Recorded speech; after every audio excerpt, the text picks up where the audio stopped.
Hi everyone, this is course 3 language and communication. इसका हम आज यूनिट 1 स्टार्ट करेंगे, communication and language. So without wasting time let's start. So जितना मैंने highlight किया हुआ है उसी उसी को पढ़ना है, बाकी आप पढ़ सकते हो। नोट्स अवेलेबल है, वीडियो आप देखते रहो। डीप अंडरस्टैंडिंग के लिए कुछ एग्जांपल्स होती हैं बीच में, तो आप ये देख सकते हो। फर्स्ट तो हम स्टार्ट करते हैं, definition, meaning and scope of communication. Now what is communication? Broad term है, लेकिन उसको समझना इतना भी डिफिकल्ट नहीं है। So let's start. Communication is a complex two-way and intentional process of passing the message from one end to other using a channel.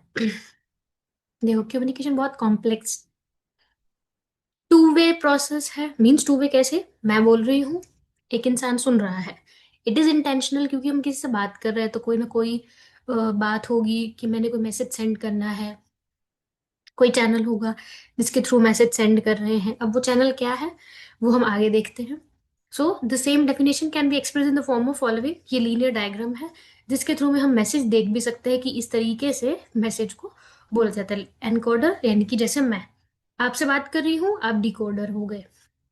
Message जो मैं समझाना चाह रही हूँ, लाइक मैं कम्युनिकेशन के बारे में समझा रही हूँ आपको, तो मेरा जो माध्यम है वो मैं बोल के बता रही हूँ। मैसेज जो मैं कम्युनिकेशन के बारे में बता रही हूँ और मैं बता रही हूँ, तो मैं एनकोडर हो गई।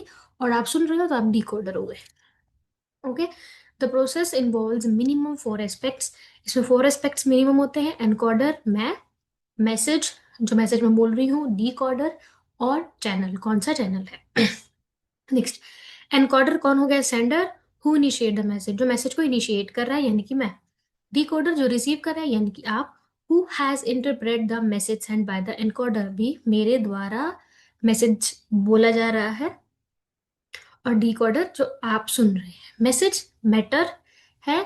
It has been transferred from encoder to decoder. Message क्या है? जो एनकोडर से डिकोडर तक जा रहा है।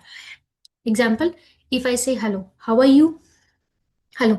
Addressing to you, I am encoder and you are a decoder. Hello, how are you is a message. अब ये एक मैसेज है जो मैंने आपसे पूछा। Sound waves that carry my speech to your ears. आपके कान तक जो स्पीच मेरी पहुंच रही है वो साउंड वेव्स के थ्रू जा रही है। फॉर्म्स द चैनल, जो चैनल को बना रही है। Understood? This is the definition. अब एक डेफिनेशन जो है, जो हमारे जैसे स्कॉलर्स होते हैं वो देते हैं। सो हमारे जो यूलिस स्कॉलर थे, उन्होंने, फ्यू स्कॉलर्स हैं जिन्होंने डेफिनेशंस दी हैं।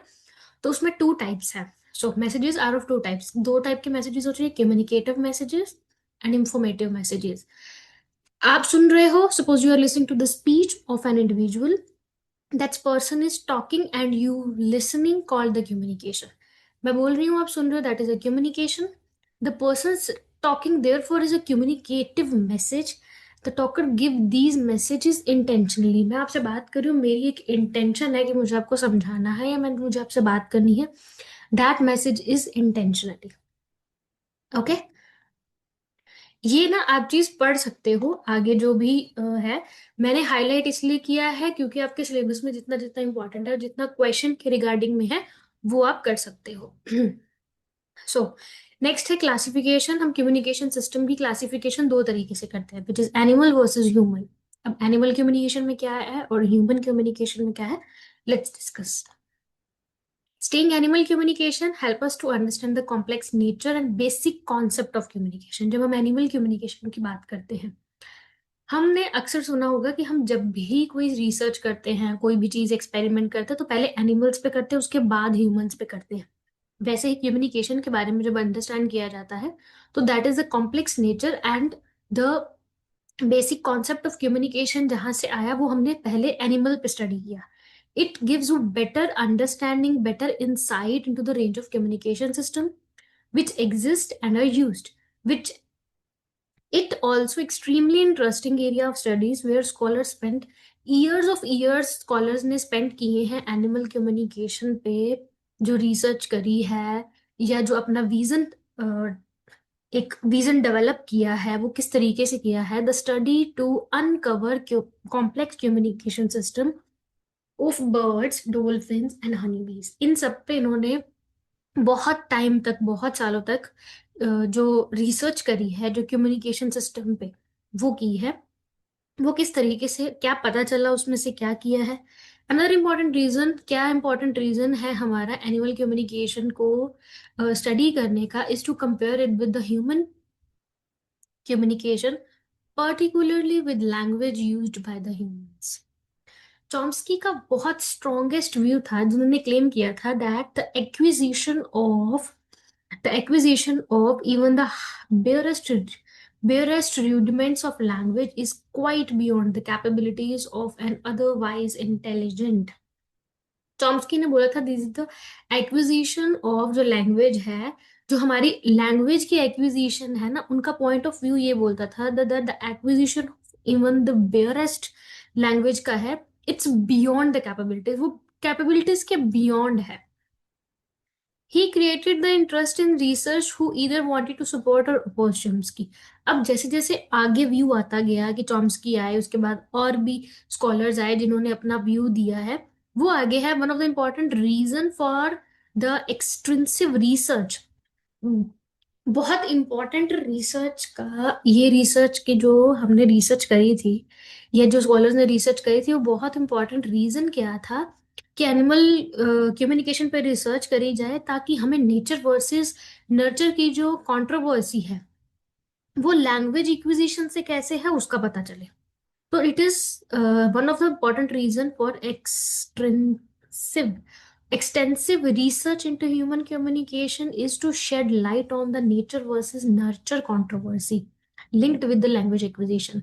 लैंग्वेज किस तरीके से एक्वायर होती है, नर्चर वर्सेस नेचर की जो कंट्रोवर्सी है लैंग्वेज एक्विजिशन को लेके, उसके पॉइंट ऑफ व्यू से ज्यादा था। Key question here being whether language is acquired, language acquired है क्योंकि ह्यूमन चाइल्ड तो है, न्यूरोलॉजिकली डिजाइन होता है, तो वो लैंग्वेज थ्रू नेचर ले लेता है, और because it gets input and experience which let the acquisition, जो वो एनवायरनमेंट के थ्रू लेता है, एक्सपीरियंसेस के थ्रू लेता है, तो वो लैंग्वेज एक्यूजिट कर लेता है, एक्विजिशन आ जाती है उसमें। तो वहां बोला गया था यू मस्ट हैव हर्ड और read about the various experiment जिसको जो चिंपैंजी को ट्रेन किया जाता है फॉर यूजिंग लैंग्वेज। तो बहुत सी रिसर्च ऐसी हुई है जो लैंग्वेज एक्विजिशन पे, बहुत से स्कॉलर्स ने बोला कि लैंग्वेज को कैसे यूज किया जाता है, लैंग्वेज को किस तरीके से एक्विजिट किया जाता है। Purpose of communication while comparing animal communication with human communication in animals, the purpose क्या था एनिमल कम्युनिकेशन में, वो फोर फोल्ड थे। कि एनिमल कम्युनिकेशन में उनकी एनिमल की कम्युनिकेशन किस तरीके से होती है, उनके बहुत ही फिक्स्ड थे पर्पस होते हैं। सर्वाइवल, उनका survival, satisfaction biological needs like food and procreation, indicating very rudimentary emotions and training given by the human beings। Animal communication के सिर्फ ये चार फोल्ड्स हैं फॉर ह्यूमन बीइंग, लेकिन for human being particularly language बहुत wide है, बहुत complex communication है, social and communication cognitive functions हैं।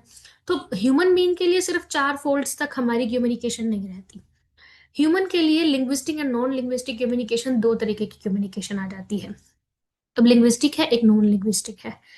You must notice although only human use language, सिर्फ ह्यूमन लैंग्वेज यूज करते हैं, एनिमल्स लैंग्वेज नहीं यूज करते। All communication system used by human are not language. हर एक कम्युनिकेशन सिस्टम जो एनिमल्स ह्यूमन के द्वारा यूज किया जाता है वो लैंग्वेज नहीं होती। गेस्टर्स होते हैं तो उनको नॉन लिंग्विस्टिक नेचर बोले जाते हैं। Sign on the other hand they are linguistic in nature. Child से happy happy and dog wells its tail, both अपनी हैप्पीनेस एक्सप्रेस कर रहे हैं, बट एक लिंग्विस्टिक यूज कर रहा है and another non linguistic approach use कर रहा है। सो नॉन लिंग्विस्टिक अप्रोच जो एनिमल्स यूज करते हैं, एनिमल खुश है, अपनी डॉग अपनी टेल हिला रहा है क्योंकि वो खुश है। बच्चा जो है वो हैप्पी हैप्पी बोल रहा है, तो वो लिंग्विस्टिक नेचर में है। So there is a difference between the linguistic and non linguistic communication. Next हम modes of linguistic communication. Modes क्या है, कितने मोड्स में लिंग्विस्टिक कम्युनिकेशन होता है। Communication is a transfer of thoughts, ये तो हमें पता है कि कम्युनिकेशन थॉट की ट्रांसफर है from one end to another. Suppose I have a thought, मेरे थॉट है मेरे माइंड में, bus stop met us eight bus stop, if does not rain, ये में थॉट है. We have to consider only linguistic modes of communication, not the non-linguistic mode here. हमने जिन modes को बात, जिस बारे में भी बात करनी है, वो हम डिटेल में पढ़ेंगे सब चीज. बट पहले समझिए कि मोड जो है वो मोड है हमारा कि किस मोड में बात करें. लिंग्विस्टिक मोड है, बोल के बात कर रहे हैं. नॉन लिंग्विस्टिक मोड है, जो बोल के नहीं बात कर रहे हैं. बट फॉर हेयर हम बात करेंगे टॉकिंग लिंग्विस्टिक मोड की, नॉन लिंग्विस्टिक की नहीं. So there is a mode of linguistic communication, linguistic communication. हम दो most common mode of communication की बात करते हैं जो 90% of readers would have start listing with writing the name of most common mode of communication, which is talking and listening. अब ध्यान रखिएगा, जितने जितने मैं पॉइंट्स को मैंने हाईलाइट किया हुआ है, आपको सिर्फ वही वही पॉइंट्स पढ़ने हैं, वही वही इंपॉर्टेंट है. बट उनमें ये इंपॉर्टेंट चीजें ये है कि इसमें से कोई भी चीज आप नहीं छोड़ें. Most obvious answer of most of us we calling by telling. हम ज्यादा बात जब करते हैं तो ऑब्वियस सी बात है कि हम बोल के बात करते हैं rather than using sign languages or gestures. So the oral mode, this is one of the mode of linguistic communication.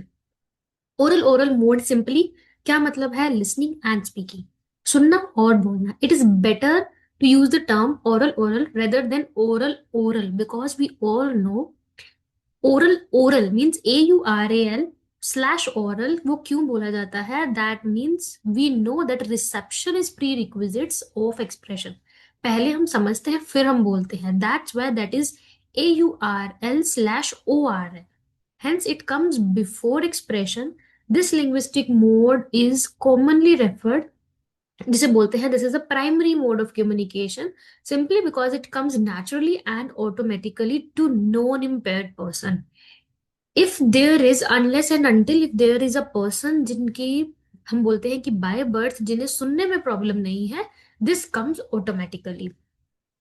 And if of some reasons I can say, meet me at bus stop if it does not rain. अगर हम ये चीज बोले, what will be the option left to me to convey this message? Either I can write this or I can speak. या मैं बोल सकती हूँ या मैं लिख सकती हूँ. So reading and writing means visual graphic mode. Reading writing और विजुअल ग्राफिक मोड. सेकंड जो हमारा चॉइस होती है, the most of the non impaired individual जो यूज करते हैं, वो करते हैं हमारा secondary mode, basically because it learn skill as against the acquired skills of oral mode. जो बोल नहीं सकते, अगर अनलेस अनटिल किसी को प्रॉब्लम नहीं है, और अगर किसी को कोई इम्पेयर्ड पर्सन है जिसे बोलने में प्रॉब्लम है, तो वो हमारा सेकंड जो इम्पॉर्टेंट सेकंड चॉइस है, जो मोस्ट बेसिकली यूज होता है, वो होता है विजुअल एंड ग्राफिक्स. तो ओरल में क्या है? देयर इज अ डिफरेंस जो एक बोल जो बना हुआ है. सो oral means listening and speaking, and visual graphic is reading and writing. भी हम राइट करके भी बता सकते हैं, हम रीड करके समझ सकते हैं. Primary mode at least for the non impaired, इनके लिए प्राइमरी है, and this is the secondary mode. Next, develop automatically and naturally in the non impaired. ये डेवलप नेचुरली होता है, ऑटोमेटिकली होता है जो नॉन इम्पेयर्ड होते हैं. And this has to be learn formally. ये फॉर्मली हम लर्न करते हैं. अगर नॉन इम्पेयर्ड इंसान है तो वो बाद में पढ़ना और लिखना सीखता है, और अगर वो इम्पेयर्ड इंसान है तो उसके लिए ये प्राइमरी मोड भी हो सकता है कि वो लिखने पे बताए हमें कि उसे क्या चाहिए अपने थॉट्स एक्सप्रेस करें. Command acquires in early years of life. Here, command learned in later year of the life. Basic purpose is served as routine. हमारे जो रूटीन में हम बोलते हैं, हम बात करते हैं. And this, the basic purpose served is a educational और official हम यूज करते हैं. ये हमारे रूटीन में काम होती है. हमें कुछ चाहिए, हमें कहीं जाना है, हम मम्मी को बता रहे हैं, हम पापा को बता रहे हैं. So these are the things. There is a difference, basic difference between oral and visual graphics. Okay, so this is the sign language used by the individual with hearing impaired is also one of the mode of linguistic language. अब sign language जो hearing impaired बंदे हैं या hearing impaired individual हैं, उनके लिए this is one of the mode of linguistic communication है, क्योंकि वो sign language से ही बात करते हैं. So one can call it visual manual mode of the linguistic communication, हम ये भी बोल सकते हैं कि उनके लिए ये विजुअल मैनुअल मोड है. It is a general belief that sign language is mere collection of gestures. Sign language gesture से हम बोलते हैं, not rule governed language. Rule governed language नहीं है. Contrary to this belief, much of the research work today clear indicate that most of the sign language are actually languages and not ad hoc. ये mostly है कि जो हमारी sign language को language ही बोला जाता है. इट इज इनकंसिस्टेंट और रैंडम कोड सिस्टम. कोई इनकंसिस्टेंट और रैंडम कोड सिस्टम नहीं है. Indian sign language exception to is no exception to this. Indian line language जो इंडियन साइन लैंग्वेज है, there is a no exception to this, कोई exception नहीं है. Hence visual manual mode when uses sign language is called linguistic mode of communication for the person who individual with hearing impairment. So given message can transfer from one person to other by using sign language. तो हम example देते हैं ये कि sign language से भी हम बात करते हैं. सो दिस इज द जो कॉमन साइन लिंग्विस्टिक मोड है बात करने के लिए, वो ये है. It is a very complex issue to decide whether sign language can be called as primary mode of communication for deaf children or not. So there are several if and buts involved in it. But technically, basically अगर देखा जाए तो हमारे लिए जो impaired children हैं, या हम बोलते हैं जो कि इम्पेयरमेंट के साथ में जो लोग हैं, वो इम्पेयरमेंट विद इम्पेयरमेंट, तो उनके लिए तो ये प्राइमरी मोड ही है. बट फॉर नॉन इम्पेयर्ड उनके लिए सेकेंडरी मोड है कि वो सीखना चाहे तो सीख सकते हैं, वो अपने शौक के लिए सीख सकते हैं. Apart from three mode and linguistic communication given above, speech reading is fourth mode of linguistic communication. Speech reading जो है वो हमारी फोर्थ मोड ऑफ कम्युनिकेशन है, which play supportive role in earlier three modes. जो पहले के three modes हैं linguistic communication के, उनमें जो सपोर्टिव एज अ यूज करती है, क्योंकि कभी कभी ऐसा होता है स्पीच रीडिंग होता क्या है, is a system that doesn't have potential to carry message in totally. हम टोटली नहीं बोल सकते कि स्पीच रीडिंग से हमें सब कुछ समझ आ जाता है. क्यों? क्योंकि समटाइम हमें वर्ड समझ नहीं आते, हम सामने से अगर बोल रहे होते हैं, कोई हमें देख रहा है अच्छे से, but due to the inherent nature, the system fails to carry the complete message from one to another. Hence, the mode cannot function on its own independently. तो स्पीच रीडिंग को हम एक इंडिपेंडेंट मोड ऑफ कम्युनिकेशन नहीं बोलते हैं, क्योंकि ये totally हमारा मैसेज कन्वे नहीं करता. Like if you are reading, if you are writing, हम कंप्लीट मैसेज समझा सकते हैं किसी को. If you are talking, if you are speaking, तो आप समझा सकते हैं बोल के. But when you are into the speech language or if you are in sign language, you can also do the same thing. But if you are in speech reading, कोई ना कोई कहीं ना कहीं तो कोई चीज की कमी रह जाती है कि हमें प्रॉपर मैसेज कन्वे नहीं होता. सो इसको एक फंक्शनिंग पे नहीं बोला गया है, इंडिपेंडेंट मोड नहीं बोला गया. सो ये हमारा थोड़ा सा पार्ट हुआ है कम्युनिकेशन एंड लैंग्वेज का. आप जो जो पार्ट कवर हो गया है वो नेक्स्ट स्लाइड में बता दूंगी जब हम नेक्स्ट लेक्चर अपलोड करेंगे. और इस लेक्चर को जितना हो सके उतना देखिए. और मेरे नीचे दिए गए इस वीडियो के नीचे यूट्यूब का टेलीग्राम का चैनल दिया हुआ है, उसमें आपको ये नोट्स भी अवेलेबल हो जाएंगे, आप नोट्स भी बना सकते हैं. मेक श्योर सब्सक्राइब कर लीजिए ताकि आपको सारे इसके जितने भी लेक्चर्स हैं स्पेशल एजुकेशन के रिलेटेड और डिसेबिलिटी के रिलेटेड, हर एक लेक्चर आपको यहाँ मिल जाएगा. मेक श्योर आपके जितने भी स्पेशल एजुकेशन के अभी एग्जाम्स आ रहे हैं उनमें आपको हर एक डिसेबिलिटी के बारे में जानना है, तो वो हर चीज आपको इस चैनल पर मिल जाएगी. So don't forget to subscribe this.